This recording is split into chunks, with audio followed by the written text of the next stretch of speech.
नमस्कार, ABP news पर हाजिर हूं मैं रुमाना इसार खान। पश्चिम बंगाल, जहां बारी बारी से कई लोग ममता बनर्जी का साथ छोड़ चुके हैं और अब इनमें सबसे बड़ा और सबसे नया चेहरा है देश के पूर्व रेल मंत्री दिनेश त्रिवेदी का। दिनेश त्रिवेदी जी दीदी के बेहद करीबी माने जाते थे, लेकिन अब उन्होंने अलग होने का ऐलान कर दिया है। तो सवाल यह है कि अचानक ऐसा क्या हो गया। सबसे बड़ा सवाल यह कि क्या टीएमसी के दूसरे बागियों की तरह दिनेश त्रिवेदी जी भी अब बीजेपी का दामन थामेंगे? इन तमाम सवालों का जवाब देने के लिए खुद इस वक्त देश के पूर्व रेल मंत्री टीएमसी छोड़ चुके दिनेश त्रिवेदी जी हमारे साथ एबीपी न्यूज पर मौजूद हैं। दिनेश जी, बहुत बहुत स्वागत आपका एबीपी न्यूज में। सबसे पहले मैं आपसे जानना चाहती हूँ सर, राज्यसभा से इस्तीफा, टीएमसी छोड़ने का ये फैसला सब अचानक हुआ? देखिए, कुछ चीज़ अचानक नहीं होती है। अब यदि बिजली गरजती है, बादल बरसते हैं, अचानक कुछ नहीं होता है। उसकी एक प्रक्रिया होती है। समुद्र का पानी ऊपर जाता है, इवेपोरेट होता है, बादल बनते हैं। तो ये भी अचानक नहीं हुआ। मंथना बहुत बहुत दिनों से चल रही थी और फिर क्या होता है कि एक समय आता है जब सब चीज़ हद से गुजर जाती है। अब मेरे हिसाब से वो समय आ गया था और जैसे कल सुबह हम उठे तब हमें कोई ऐसा अंदेशा नहीं था कि आज दोपहर को ये होने वाला है। मंथना चल रही थी, मगर आज ये करेंगे तो कहीं ना कहीं ऊपर वाले से एक प्रेरणा मिलती है, वो अचानक आती है। और जब अंतःकरण की बात करने की इच्छा होती है, वो प्रबल होती है वो इच्छा। तो वैसा ही एक क्षण आया कल। मंथना चल रही थी, क्षण कल आया कि आज करना है आपको जी। यदि तो आज चूंकि राज्यसभा भी खत्म चल हो रही रही है थी और आपका ही दायित्व बनता है। ये जो मंत्रणा चल रही थी और जो आपने कहा ये एक प्रक्रिया थी जो चल रही थी, और कल वो उस वक्त आया जब आपने महसूस किया कि अब पानी जो है वो सिर से ऊपर गुजर गया है। लेकिन ये पिछले दिनों जिस प्रक्रिया से आप गुजर रहे थे, उसके बारे में आपने कभी बात की ममता बनर्जी से? उनके साथ साझा करने की कोशिश की कि आप दिक्कत महसूस कर रहे हैं, घुटन महसूस कर रहे हैं? देखिए, आजकल इलेक्ट्रॉनिक का जो युग है ना, उसमें अच्छी बात यह है कि हर चीज़ रिकॉर्ड हो जाती है मैसेजेस के ज़रिए। और हर एक जो भी हमारा कलीग है, सबको हमने कहा है, हर एक फोरम का हमने इस्तेमाल किया। फोरम तो बचे नहीं। पहले जब संघर्ष का ज़माना था, जब हमारे पास कुछ नहीं था, टीएमसी के पास 5-7 हज़ार रुपये के लिए हम लोग को मतलब दौड़ना पड़ता है, किसी को दिल्ली भेजना है कि पैसे नहीं है। अब उस संघर्ष का ज़माना था, तब बैठकर बातचीत होती थी घंटों, मूढ़ी खाते थे, आलू चाप खाते थे, चाय पीते थे, चर्चा करते थे। वो नहीं रहा अभी। जब एक पार्टी पावर में आ जाती है ना, तो आपको इर्द गिर्द सब घेर लेते हैं और जो असली जिसने पार्टी बनाई ना, वो दरकिनार हो जाते हैं। चापलूस आपके आसपास हो जाते हैं और आप फिर उसी की सलाह से पार्टी चलाते हैं। जो पार्टी का जो उद्देश्य है, जो अपना एक मूल रूप से आपने जिसके लिए पार्टी बनाई थी, वो कहीं ना कहीं खो जाता है। तो मैंने महसूस किया था कि जो पार्टी हमने बनाई थी ममता जी के साथ, वो पार्टी का आदर्श नहीं रहा। वो आदर्श था कि हमको परिवर्तन चाहिए, बदला नहीं चाहिए। तो हमने सीपीएम का जो उस समय वायलेंस था, हिंसा थी, करप्शन, वो बढ़ गया। तो उससे या तो आप उसको ठीक करने की क्षमता रखो या आप वहाँ से हट जाओ। कोशिश की कि ठीक करें, नहीं कर सके, तो ममता बनर्जी के साथ आप कह रहे हैं जब आप आए थे तो परिवर्तन चाहिए, वामदल से इसलिए आए थे, और अब वही परिवर्तन चाहिए, परिवर्तन यात्रा बीजेपी भी निकाल रही है। तो इस बार परिवर्तन लाने के लिए क्या दिनेश त्रिवेदी बीजेपी के साथ जाएंगे?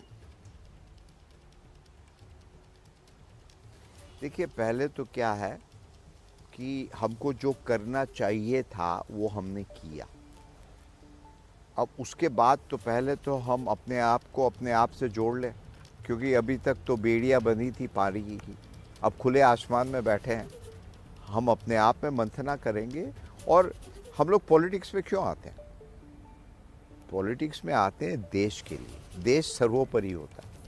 और जब लगता है कि देश पीछे चला गया, पार्टी और पार्टी के लीडर ही सब कुछ हो गए, तो जहाँ तक बीजेपी के आने का सवाल है, मैं उनका बहुत बहुत धन्यवाद देना चाहता हूँ। एक बड़ी नेशनल पार्टी है पूरे विश्व की, और उन्होंने मुझे खुले दरवाजे से, मतलब ओपन आर्म्स जिसको कहते हैं, स्वागत किया। तो मैं उनका बहुत ही आभारी हूँ। अब आने वाले दिनों में थोड़ी मंथना करेंगे, देखते हैं। मैं ये सवाल इसलिए पूछ रही हूँ क्योंकि देखिए, आप जिस तरीके से अपनी बात रख रहे हैं उससे संकेत यही मिल रहे हैं।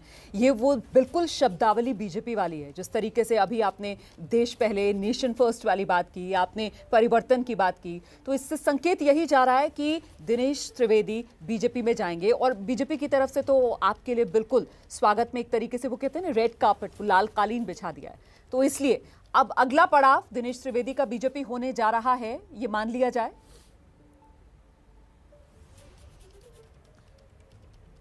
देखिए, हमने जब रेल मंत्रालय छोड़ा था ना, तब तो यूपीए की सरकार थी, मनमोहन सिंह प्रधानमंत्री थे।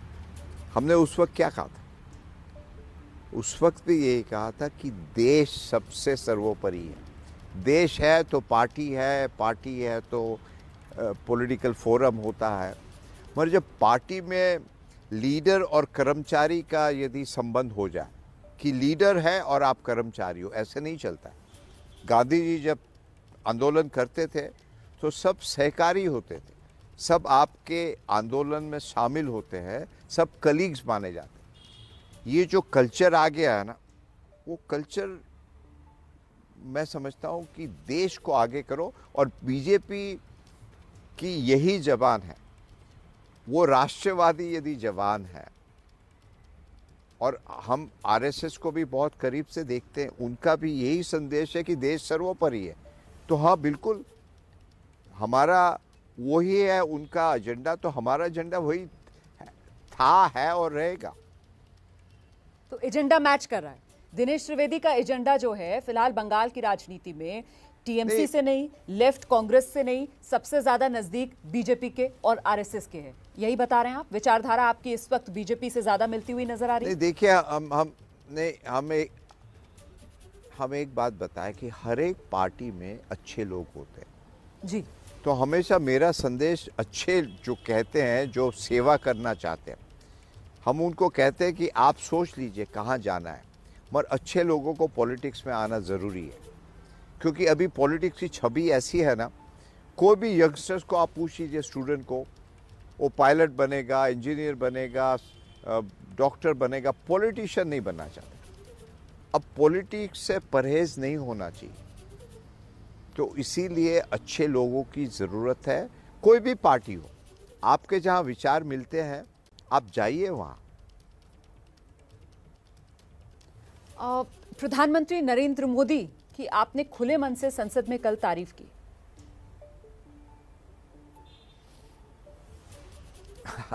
हम प्रधानमंत्री की हमेशा अच्छी बात होती है, तो पहली बार नहीं, हमेशा करते हैं और करनी भी चाहिए। जहां आपकी पॉलिसी में टीका करनी है, वहां भी टीका करनी आपको चाहिए, मगर उसके लिए गाली गलौज की ज़रूरत नहीं है। अब हमारी पार्टी रोज़ कहे कि आप गाली दीजिए, वो नहीं होता है, हमसे नहीं होता है, नहीं होगा। तो हमेशा प्रधानमंत्री हमारे भी है, आपके भी है, सबके हैं ना। वो पार्टी विशेष के तो है ही, मगर 130 करोड़ के प्रधानमंत्री। तो हमें तो यदि हमारे प्रधानमंत्री को लोग स्वीकारते हैं दुनिया में, तो हमें फ़ख्र होना चाहिए। आपको यदि समय हो तो हम एक वाक़या बताएं आपको कल का। जी जी बिल्कुल।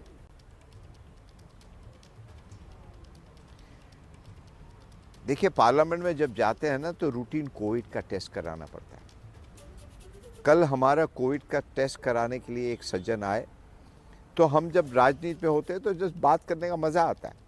तो मैंने कहा, भैया आपका नाम क्या है? वो जब ले रहा था तब चर्चा हो रही थी, होगा मेरा नाम सर रवि गुप्ता है। मैंने कहा, रवि बताओ क्या हालचाल है, देश का क्या हो रहा है? बोला, सर आप पूछिए मत, हमारी तो छाती फूल जाती है कि ये पहली बार ऐसा हो रहा है कि हमारे प्रधानमंत्री को सब देखना चाहते हैं दुनिया में, हिंदुस्तान का नाम रोशन हो रहा है और हम बहुत अच्छा महसूस करते हैं। तो हम ऐसे उसको टेस्ट कर रहे थे। मैंने कहा ये रोजगार वगैरह का क्या है?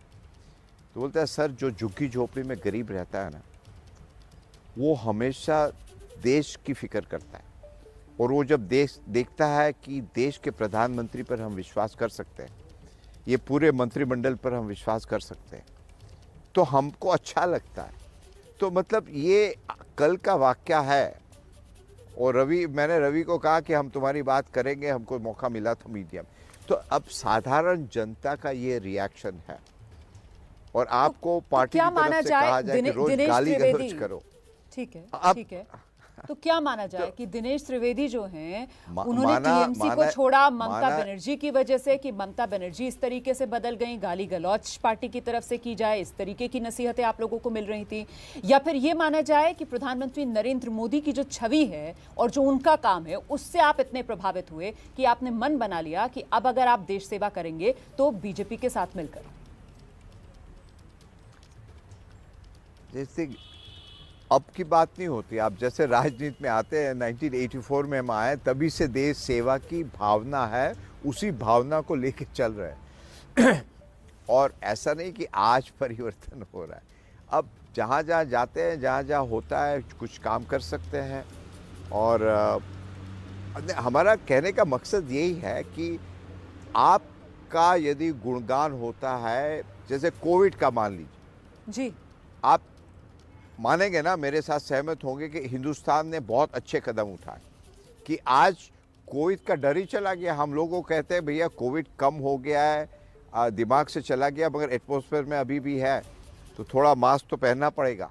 तो ये मास्क को लेके चलते हैं। तो ये तो अच्छा काम हुआ ना कि यहाँ बड़े बड़े देश फेल हो गए, कुछ तो किया होगा ना। अब कुछ तो है इस शख्सियत में कि वो कहते हैं कि आपको सुबह 9 बजे या शाम को 4 बजे दिया जलाना है, तो पूरा देश चला आता है। जी। तो कुछ तो होगा ना भैया। देश के लोग बेवकूफ़ नहीं होते। तो मतलब प्रधानमंत्री नरेंद्र मोदी की जो छवि है, जो शख्सियत है, उससे आप आकर्षित हुए। लेकिन वहीं दूसरी तरफ जो टीएमसी है वो तो आप पर आरोप लगा रहे हैं। वो कह रहे हैं कि आपने मौका परस्ती की है और चुनाव से एन पहले आपने दीदी का साथ छोड़कर दीदी को राजनीतिक चुनावी नुकसान पहुंचाने का ये कदम उठाया है। भैया हम बहुत छोटे शख्स हैं, हम अपने आप में उतना बलवान नहीं है कि ये कर सके। हमने तो बल्कि उनको खुला रास्ता दे दिया। चुनाव के रिजल्ट पता नहीं क्या होने वाले हैं, उसके बाद यदि हम पार्टी छोड़ते तो बात अलग होती है। और इस वक्त हमने पार्टी नहीं छोड़ी, पार्टी के मूल्यों ने हमें छोड़ा है, क्योंकि मूल्य बदल गए हैं पार्टी के। और ये मत भूलिए आपने भी अटल बिहारी वाजपेयी को छोड़ा था। तो इसमें जब तक आपका अंतःकरण साफ है, आपको जवाब पहले अपने आप के अंतःकरण को देना चाहिए। और जब मैं अपने आप को पूछता हूँ तो मैं अपने आप में बहुत खुश हूँ कि आपने जो फैसला किया वो देश के हित में किया। जी सर, आप रेल मंत्री थे, आपने दीदी का साथ छोड़ दिया। अच्छा, मुकुल रॉय वो भी रेल मंत्री रहे टीएमसी के कोटे से, वो पहले ही साथ छोड़ चुके हैं। लेकिन अब संदेश तो ये जा रहा है जनता में कि दीदी की रेल जो है वो पटरी से उतर गई है। लेकिन आप ये कह रहे हैं कि पता नहीं है चुनाव नतीजों में क्या होगा। क्या अभी भी आपको लगता है कि टीएमसी चुनाव नतीजों में बाजी मार सकती है क्या बंगाल में? भैया हमने तो जो फैसला किया है ना, हम कहना क्या चाहते हैं कि चुनाव नतीजे को नज़र में रखते हुए नहीं किया है। चुनाव के नतीजे तो लोगों पर है ना, लोगों पे चुनाव के नतीजे हैं। आपके वो यदि एडवाइज़र है उसकी माने तो टीएमसी जीत रही है, तो उनको तो खुशी होनी चाहिए ना कि उनकी जीत के पहले हम चले आए। उनको यदि ऐसा लगता है, और उनको सबको अपना अपना हिसाब किताब होता है, हम यही कहना चाहते हैं कि वो आकलन लगा के यदि आते तो फिर वो एक लेन देन का हिसाब हो जाता है। लेन देन का हिसाब नहीं होता पॉलिटिक्स में, एक क्षण आता है जी। और मान लीजिए टीएमसी हार गई, मान लीजिए,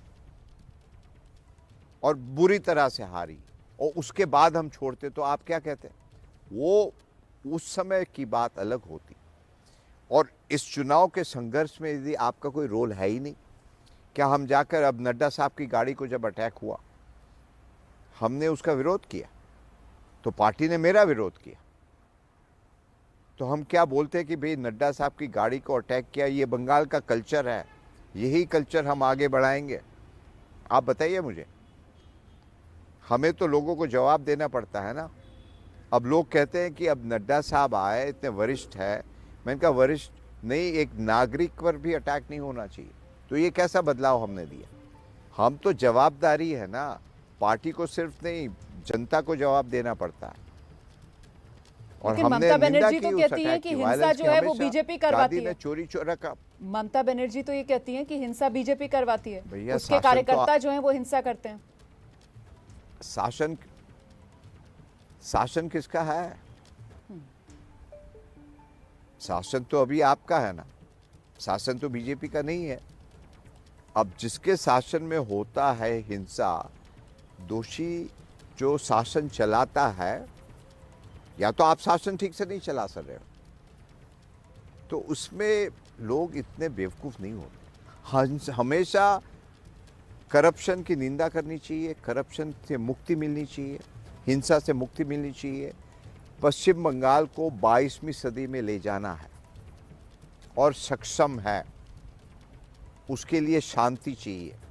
वो है ना phrase, peace and prosperity. Peace होगी तभी प्रॉस्पेरिटी होगी।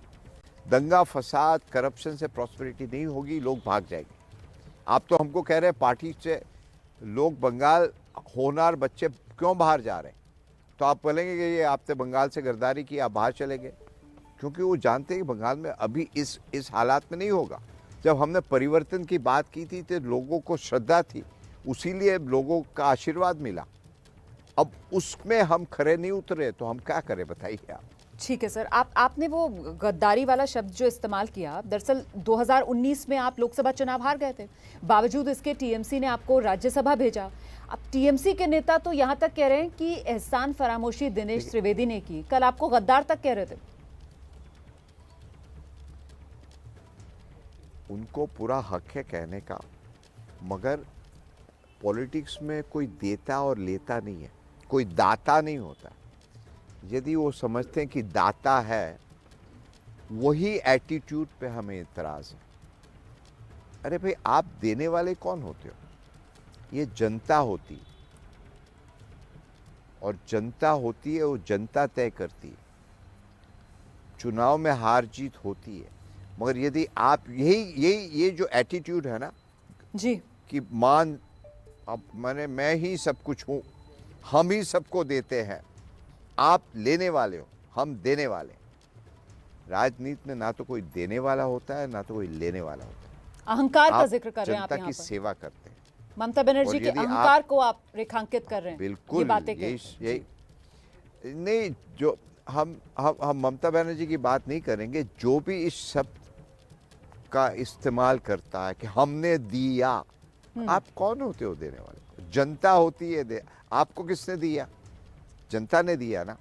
तो आपके पास तो पावर देने का है ही नहीं, पावर है जनता के पास। अच्छा दिनेश त्रिवेदी जी, बिल्कुल तो दिनेश त्रिवेदी जी, चलते चलते मेरा एक आखिरी सवाल आपसे सर, वो ये कि आपने अभी जो बताया कि भाई 21वीं सदी का बंगाल बनाना है, तो आपकी नज़र में आपका असेसमेंट क्या कहता है सर? किसके नेतृत्व में बंगाल का सपना, वो सोनार बांग्ला वाला सपना साकार हो सकता है? देखिए, हमने कहा ना कि आम जो जनता है ना, गरीब हो सकती है मगर बुद्धिमान है। ये फैसला हम जनता पर छोड़ दें, और मुझे विश्वास है कि जनता हमेशा एक मौका देखती है, और इस बार भी उन्होंने एक मौका देखा है। और मेरे हिसाब से जो भी है, मोटा मोटी उन्होंने मन बना लिया है किसकी तरफ क्या कैसे। और मुझे आने वाले दिनों में बंगाल का एक उज्जवल भविष्य नज़र आ रहा है। आप उसका आकलन जिस प्रकार से लगाना है आप लगा लीजिए, क्योंकि हम भी लोग से जुड़े हैं। और ये जो लोगों का भी होता है ना कि दिनेश त्रिवेदी आप क्या कर रहे हो, अब हमको हमारे पर इल्ज़ाम है कि आपने जल्दी क्यों नहीं छोड़ा, ये हमारे पे इल्ज़ाम है। तो उनको बताते हैं कि भैया हर चीज़ का एक वो होता है, हमने कोशिश की। तो चलिए सर, अभी बहुत बहुत जनता धन्यवाद, मुझे बहुत लगता बहुत है धन्यवाद हमारे लिए एक समय निकालने बंगाल के के लिए। उज्ज्वल भविष्य की तरफ देख रही है। बहुत बहुत धन्यवाद दिनेश त्रिवेदी जी, एबीपी नमस्कार। न्यूज़ के लिए समय निकालने के लिए। तो खुले तौर पर तो देखिए दिनेश त्रिवेदी जी ने नहीं कहा कि वो बीजेपी ज्वाइन कर रहे हैं, लेकिन उनकी जबान इस वक्त बिल्कुल वही बीजेपी वाली नजर आ रही है और कहीं ना कहीं अपनी जबान से संकेत दिनेश त्रिवेदी जी ने जरूर दे दिए हैं कि अगला मकाम राजनीतिक तौर पर उनका बीजेपी बंगाल में होने वाली है।